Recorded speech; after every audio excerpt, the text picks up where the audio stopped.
What's up, y'all? It's your boy T Jizzle. We are going to be reacting to a video of worths, deaths in every sport. This video is by Simple Paint. If you guys want to watch the original video, link is in the description down below, as well as the channel. With that being said, let's get to the video.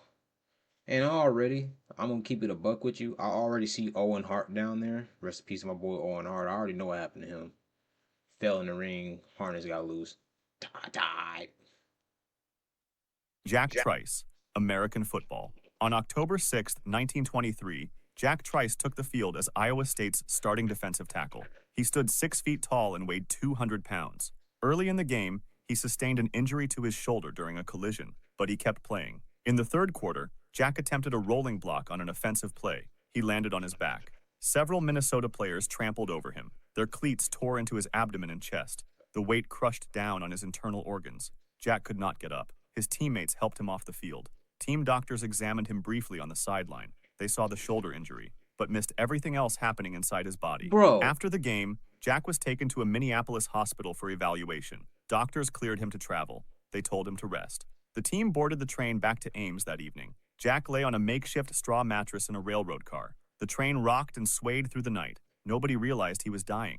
The overnight journey was rough. Trice began having trouble breathing. When the train arrived in Ames on Sunday at 1 a.m., he was immediately taken to the campus hospital. His condition worsened throughout the day. Doctors discovered his injuries were far more severe than initially thought. His collarbone was broken. His abdomen and intestines were so severely damaged that surgery was too dangerous to attempt. Internal bleeding was spreading through his body. On Monday afternoon, October 8, 1923, around 3 o'clock, Jack Trice died from internal bleeding due to severe abdominal injuries. And bro just trying to play football. By the way, we not buying YouTube Premium. I'm gonna just let y'all know that right now. So yeah, the ads are gonna keep coming in. They gotta pay bills. I used to say, if I hear AI one more time, I'm gonna lose it. They are But gonna get skipped, Monday.com though. is I tell you super that. easy to use and no. Lane Frost, bull riding. On July 30th, 1989, Lane Frost walked through the gates at Cheyenne Frontier Days in Wyoming. He was 25 years old and one of professional rodeo's brightest stars. He had won the world championship in 1987, and people recognized him wherever he went.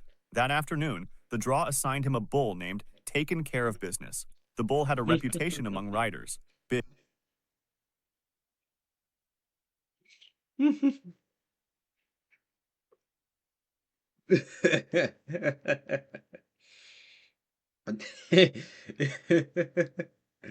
Yeah. We taking care of business, yer. Mmm. Big, strong, unpredictable, but Frost had ridden tougher bulls before. Behind the chutes, Frost prepared his equipment. He wrapped his hand in rosin. He adjusted his rope while other cowboys wished him luck. The crowd noise grew louder as his ride approached. The gate opened and Taken Care of Business exploded into the arena. The bull bucked and spun. Frost's body moved with the bull's rhythm. Riders need to last 8 seconds on the bull. The clock ticked down and the buzzer sounded. Frost had made a successful 85-point ride. He dismounted and landed on his feet in the dirt. The ride was over. The bullfighters were moving in to distract the animal. That was when something unexpected happened. Taken Care of Business turned back toward Frost. Normally, bulls are expected to run away after a dismount, but this one came back. It lowered its head and drove its horn forward. The horn struck Frost in the back with tremendous force. It penetrated his body and tore through his internal organs. The impact lifted him off his feet and threw him forward into the mud. Bullfighters rushed between Frost and the bull. They waved their arms and shouted to draw the animal away. Medical personnel ran into the arena. Frost lay face down in the... Bro. This could be me right here. Look. This is a towel right here, right? This let's say this is a shirt. Ole. You know how they be doing? Ole. Telling you. I'm never doing this shit though. Fuck dirt. that. He was not moving. The paramedics turned him over, Standing but no his face business. was I'm covered standing in no mud. business. He was not breathing. Lane Frost was rushed to the hospital, but was pronounced dead shortly after arrival. The horn had caused massive internal hemorrhaging. Philip Hughes, cricket. On November 25, 2014, Philip Hughes arrived at Sydney Cricket Ground for a domestic Sheffield Shield match. Hughes was 25 years old when he played for South Australia against New South Wales. He was also a member of Australia's national team. This was supposed to be routine, just another domestic match. A few moments later, the New South Wales bowler Sean Abbott began his run-up. He released the ball. It was a bouncer designed to rise toward the batsman's chest and head area. Hughes read the delivery and decided to play a pull shot. He tried to hit the ball to the leg side, but he misjudged the bounce slightly. Instead of the ball arriving at chest height where he expected it, the ball rose higher. The ball struck the left side of Hughes's neck just below his helmet, rupturing his vertebral artery. The spot was unprotected. It was at the base of his skull, where the neck connects to the head. Hughes collapsed immediately. The ball had struck him in what medical experts call a kill zone. Paramedics worked on Hughes at the scene, but his brain was bleeding. He was later transported to St. Vincent's Hospital in nearby Darlinghurst. Surgeons operated to relieve pressure on his brain, but the bleeding would not stop. He died on November 27th, 2 days after being struck and 3 days before his 26th birthday. Wow. Hank Gathers, basketball. On March 4th, 1990, I damn near thought that was David Robinson. Hank Gathers jogged onto the court at Gersten Pavilion in Los Angeles. Loyola Marymount was hosting Portland in a West Coast Conference tournament game. The crowd was loud. The atmosphere was electric. Gathers was 23 years old and one of college basketball's most dominant players. Then, the game tipped off. Loyola Marymount played at a frantic pace. They ran constantly, fast breaks, full court pressure, up and down. Gathers thrived in this system. He scored. He rebounded. He dominated. Early in the first half, teammate Terrell Lowry threw an alley-oop pass toward the basket. Gathers rose up and caught it. He threw down a powerful dunk. The crowd roared. Gathers landed and began jogging back on defense. That was when his legs gave out. He fell forward onto the court. His body went limp. Teammates thought he was joking at first. Gathers sometimes clowned around, but this time was different. He was not moving. Coaches ran onto the court. Medical staff rushed over, but Gathers had become unconscious. They began CPR immediately before paramedics arrived and took over. Paramedics worked to revive him before transporting him to Marina del Rey Hospital, where he was pronounced dead less than an hour later. The cause was hypertrophic cardiomyopathy. What is His that? heart muscle had grown abnormally thick. The condition restricted blood flow and caused fatal arrhythmia. The game was never finished. Ayrton Senna, Formula One. On May 1st, 1994, Ayrton Senna climbed into his Williams-Renault FW16 for the San Marino Grand Prix at Imola, Italy. He was 34 years old and a three-time Formula One world champion. Senna was considered one of the greatest drivers in racing history. The weekend had already been marred by tragedy. On Friday, driver Rubens Barrichello crashed heavily during practice. On Saturday, Austrian driver Roland Ratzenberger died after a crash during qualifying. Senna was deeply affected by Ratzenberger's death. He visited the crash site that evening and spoke with race officials about safety. He questioned whether racing should continue, but the decision was made. The Grand Prix would proceed. Then came the race day with a heavy atmosphere. The start was chaotic. Multiple crashes on the first lap brought out the safety car. When racing resumed on lap 5, Senna led the field. On lap 7, he approached the Tamburello corner at approximately 192 miles per hour. But something doesn't feel right. Senna's car failed to turn. It continued straight off the track. He tried to brake. The car slowed to approximately 135 miles per hour before striking a concrete wall. The impact was violent. The car's right front wheel and suspension were torn off. One end of the suspension penetrated the cockpit and struck Senna in the helmet with devastating force. The race was stopped immediately. Medical personnel extracted Senna from the wreckage, but he was already unconscious and not breathing on his own. A medical helicopter transported him to Maggiore Hospital in Bologna. Doctors worked frantically, but Senna's injuries were too severe. He had sustained a fatal skull fracture and massive brain trauma. Ayrton Senna was pronounced dead at 6:40 p.m. Benny Kid Parrott, boxing. On March 24th, 1962, Benny Parrott climbed into the ring at Madison Square Garden in New York. He was defending his welterweight title against Emil Griffith. This was their third fight. Each man had won once. The rivalry had turned bitter after Parrott called Griffith a derogatory slur at the weigh-in. The fight began with both men trading punches, but by round... What slur was that? What slur is that?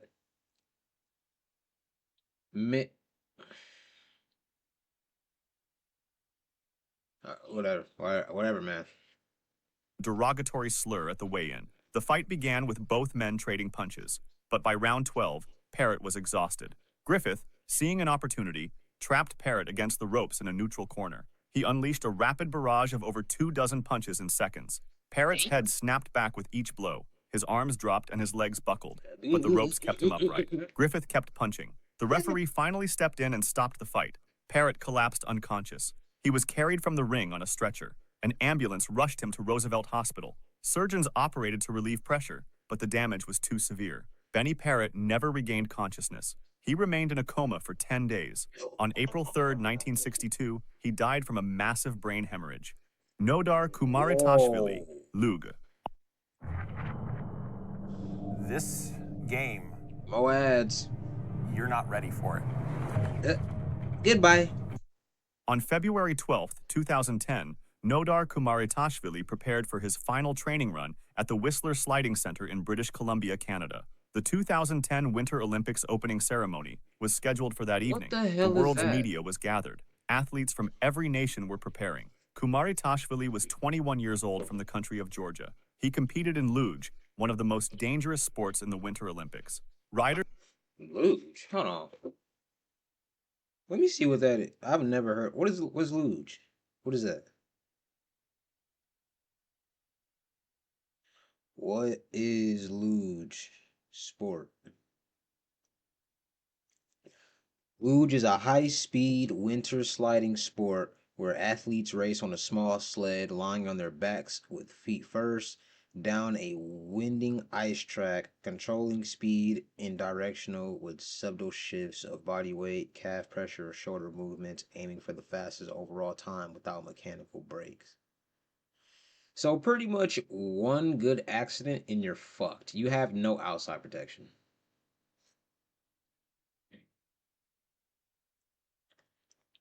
Okay, I've definitely seen this sport before. Definitely. Yeah, like, y'all see this? My whole green screen just fucked up. But yeah, bro, like, I don't like winter as it is anyway. So me doing this shit right here, you can cut that out right there. Luge. lie on their backs on a small sled and slide down an icy track at speeds exceeding 90 miles per hour. There is no braking, no steering wheel, I ain't see that just part. subtle body movements to I ain't guide the see no sled. 90 miles The per Whistler hour, though. track was the fastest luge track ever built. It featured 16 turns and dropped 499 feet over nearly a mile of ice. Multiple athletes had crashed during training in the days before. Fuck that. Several had expressed concerns, but Olympic officials said the track was safe. Around 10:50 Nah, a.m., nah. Kumaritashvili pushed off and began his run. His sled accelerated down the ice. Turn after turn passed. His speed increased with each section. By turn 16, he was traveling approximately 90 miles per hour. Coming out of turn 16, his sled lost stability. The runners caught an edge on the ice. The sled began to wobble. Kumaritashvili tried to correct it, but at those speeds, small movements become amplified. The sled veered left toward the outer wall of the track and struck an unpadded steel support beam just beyond the outer wall of the track. The impact was violent. Medical personnel rushed to him immediately, but Kumaritashvili had sustained massive blunt force trauma to his head and torso. The head injuries caused immediate death. Marco Simoncelli, MotoGP. On October 23, 2011, Marco Simoncelli lined up on the starting grid at Sepang International Circuit in Malaysia. He was 24 years old and was known for his aggressive riding style and his wild curly hair that flowed out from under his helmet. Fans loved him. Fellow riders respected him. At the beginning of the race, everything looks calm. No incidents. The riders settled into their rhythm. Then, lap 2 began. This was when things started taking a tragic turn. The field approached turn 11, a medium-speed right-hand corner. Simoncelli was in the middle of the pack. He leaned the bike over to begin the turn. Then, his rear tire lost grip. The back of the Honda slid sideways. Simoncelli felt the slide and tried to save it, but the bike slid sideways directly across the racing line. Other riders were coming at full racing speed. There was no time to react, no time to He brake, got ran over? no time to swerve. Colin Edwards was directly behind. His bike struck Simoncelli's body. Valentino Rossi was also beside Edwards. His bike struck Simoncelli's helmet. Both impacts occurred at approximately 75 miles per hour. The force God tore Simoncelli's damn. helmet off his head. His body tumbled across the track. Bikes and riders slid in multiple directions. Debris scattered everywhere. Race control immediately red-flagged the race. Medical personnel ran onto the track, but Simoncelli had already sustained massive head, neck, and chest trauma. He was transported to the Circuit Medical Center. Shortly after arrival, Marco Simoncelli was pronounced dead. Marc Vivien Foé. Okay, so we've only had one instant death so far. Now is the luge one. That last one damn near should have been that was pretty damn near instant death. Bro got ran over by 2 motorcycles, bro. And I muted the video. Mood is third-party tested, so you know it's safe. And it ships. On June 26, 2003, Cameroon faced Colombia in the FIFA Confederations Cup semifinal at Stade de Gerland in Lyon, France. The evening was warm, the stadium was full. This was an important match. The winner would advance to the final. Marc Vivien Foé played defensive midfield for Cameroon. He was 28 years old and one of Africa's best players. He had played for Manchester City in England and was on loan to Lyon. He was experienced and fit. He ran constantly during matches. The game was physical and competitive. In the 72nd minute, Foé was jogging back toward his defensive position. He was not involved in immediate play. No contact had occurred, no collision, nothing unusual. Then suddenly he collapsed. Foé fell face first onto the grass. His body went completely limp. Players nearby immediately recognized something catastrophic had happened. They waved frantically for medical staff. Medical personnel sprinted onto the field. They found Foé unconscious and not breathing. No. Bro. It is these same two niggas. These same two motherfuckers every single time running up on the fields, bro. Every single time. Despite all efforts, Marc Vivien Foé was pronounced dead man. about 45 minutes after collapsing. The cause was hypertrophic cardiomyopathy, The a same heart shit. condition where the heart muscle thickens abnormally. Owen Hart, The WWE, same. on May Yep. Here we go. Yep. He was trying to make that grand entrance coming down into the ring. Then that harness snapped and bro fell on the ring and got an instant death. Bro fell to his death, bro. That's probably one of that's the most major death in WWE history.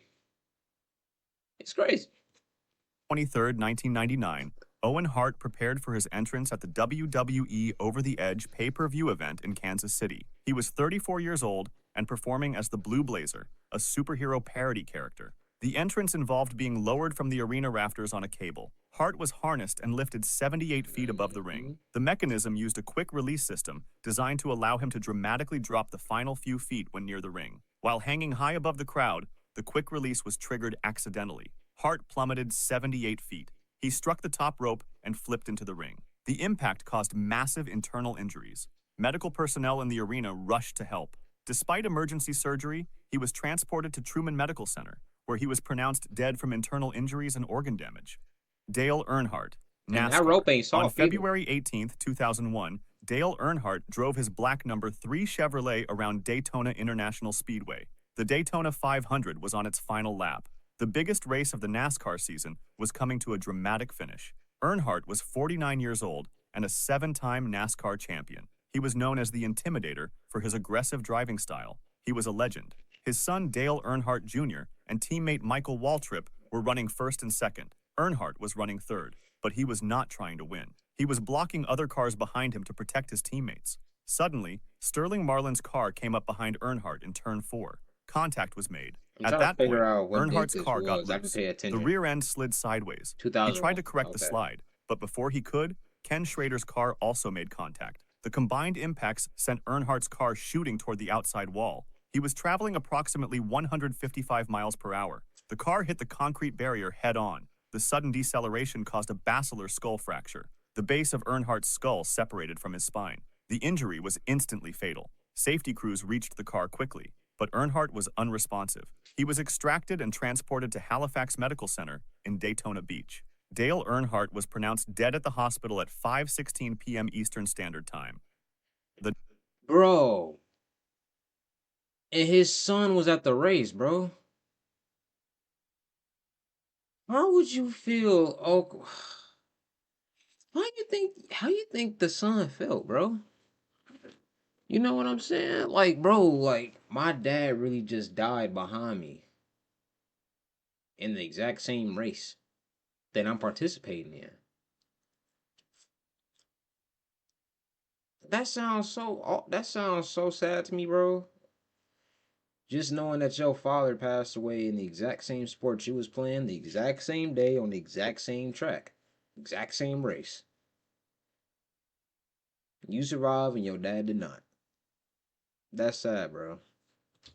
1955 Le Mans disaster, motorsport. On June 11th, 1955, over 250,000 spectators gathered at Circuit de la Sarthe in France for the 24 Hours of Le Mans endurance race. It was Saturday afternoon. Pierre Levey drove his man. Mercedes-Benz 300 SLR down the main straight at over Mercedes-Benz? 120 miles per hour.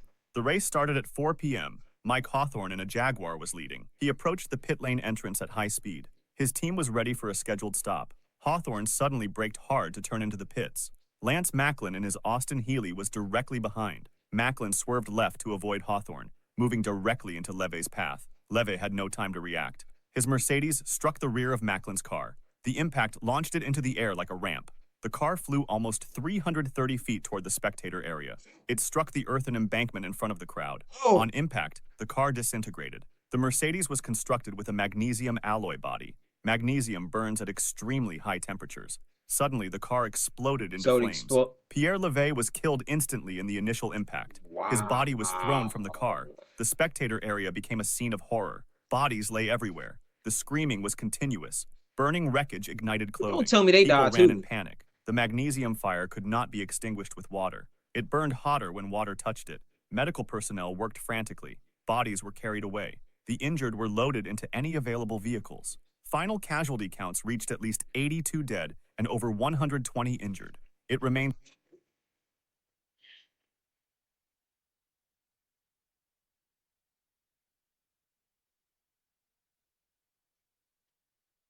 Ain't no way, boy. Ain't no way. Bro. 82? And 100 injured. Bro.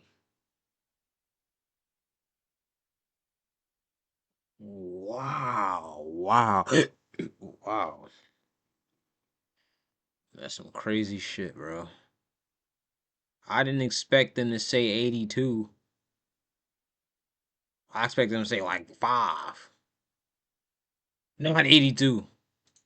is the deadliest accident in motorsport history. That is If you'd like to see crazy. more stories like this, make that's sure the to last one. subscribe and feel free to drop suggestions for the next video in the comments. Man.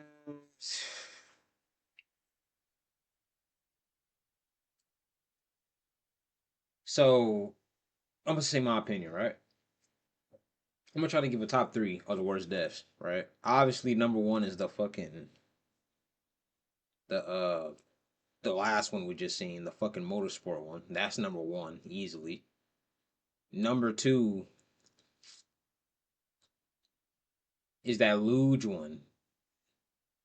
For sure. No, fuck that. Number 2 was the one before that.